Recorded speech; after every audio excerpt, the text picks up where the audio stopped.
Something is dying inside you, and you should be grateful. Not the kind of death that ends things, the kind that precedes everything, the kind that happens in the dark, quietly, invisibly, before the world sees a single piece of evidence that anything is changing at all. This is not the death of hope. This is the death of the old container. And the container had to go, because what's growing inside you has already outgrown it. You felt it, haven't you? That strange hollowness that arrived without warning. That peculiar sense that the volume of your life has been turned down. Not by you, not by circumstance, but by something deeper. Something that operates beneath the level of your understanding. Your phone still buzzes. People still speak. The world still spins at its usual pace. But underneath all of it, there's a stillness that doesn't belong to the ordinary world. A stillness that feels like waiting, like the held breath before something vast and irrevocable begins. The ancient Greeks had two words for time: Chronos, the ticking clock, the relentless calendar, the schedule that fills your days with motion, but not always meaning, and Kairos, the sacred moment, the threshold, the crack in ordinary time when something eternal reaches through and touches your life. You're not living in Chronos right now. You are standing inside Kairos. And Kairos doesn't move fast. It doesn't announce itself with clarity or convenience. It moves deep. It moves in silence. And it moves whether you're ready or not. Heidegger wrote that most human beings live in a kind of sleepwalking, going through motions, filling hours, mistaking constant activity for a life fully lived. But occasionally, something cracks open. The routines begin to feel hollow. The conversations that once energized you now quietly drain you. The plans you made with such excitement last year now feel like obligations you'd rather quietly abandon. The people who once felt essential begin to feel optional. He called the sensation that accompanies this awakening angst. Not anxiety in the clinical sense, but the vertigo of suddenly seeing your life from the outside, as if watching a stranger perform your daily rituals, and asking for the first time with genuine urgency, is this actually mine? Or have I simply been living someone else's idea of a life? That vertigo is not a warning. It is not a symptom. It is not something to medicate or distract yourself away from. It is an invitation, the most important one you will ever receive. Nietzsche understood this.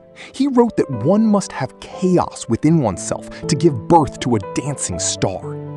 The chaos you're feeling, the disorientation, the loss of direction, the unsettling sense that everything familiar is slowly losing its hold, that is not disorder.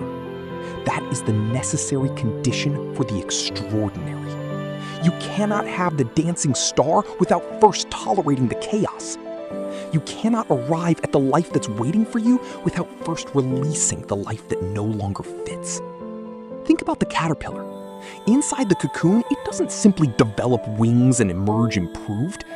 What actually happens is far more radical and far more terrifying. The caterpillar dissolves completely. Every structure it previously possessed breaks down into liquid, a kind of biological chaos that contains no recognizable form. If you were to cut the cocoon open at that precise moment, you would find nothing resembling what entered and nothing resembling what will eventually emerge. Just formlessness. Just the unbearable, invisible work of becoming. Just the liquid middle that no one talks about because it looks from every external angle like absolute nothing is happening. You are in the liquid stage. And the liquid stage is the most important stage of all.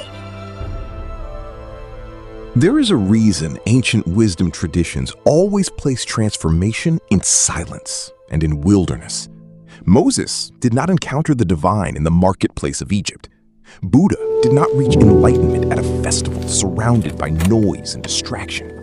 The desert fathers of early Christianity retreated into literal silence for years because they understood something our modern world has systematically forgotten that the deepest truths cannot compete with noise. They require space. They require stillness. They require a life temporarily emptied of its usual contents so that something more essential can finally be heard. Your life is being emptied right now, not as punishment, not because you failed or lost your way, but because the universe cannot pour something new into a container that's already full. You cannot write on a page covered in old ink. You cannot plant new seeds in soil choked with last season's roots. The clearing must come first. The silence must come first. The uncomfortable, disorienting, ego-threatening space of not knowing must come first. The Stoics would remind you here, do not resist what nature demands. Marcus Aurelius wrote, in the quiet hours of his own private darkness, that the obstacle in the path becomes the path itself. The silence is not blocking your transformation. The silence is the transformation. Every relationship that fades is creating space. Every passion that dims is conserving energy for what comes next. Every certainty that crumbles is making room for something larger than certainty, for genuine wisdom, which always begins in the humility of not knowing.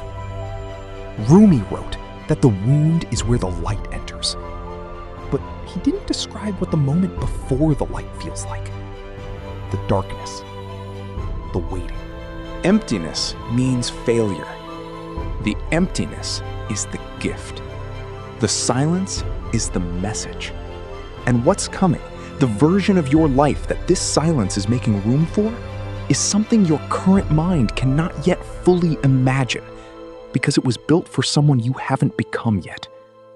Trust the darkness. Trust the dissolving. Trust that every great life, without exception, passed through exactly this moment. This strange, suspended, terrifying, holy in-between. You are not at the end of something. You are at the threshold of everything. And the universe goes quiet before it speaks the words that change everything. Listen.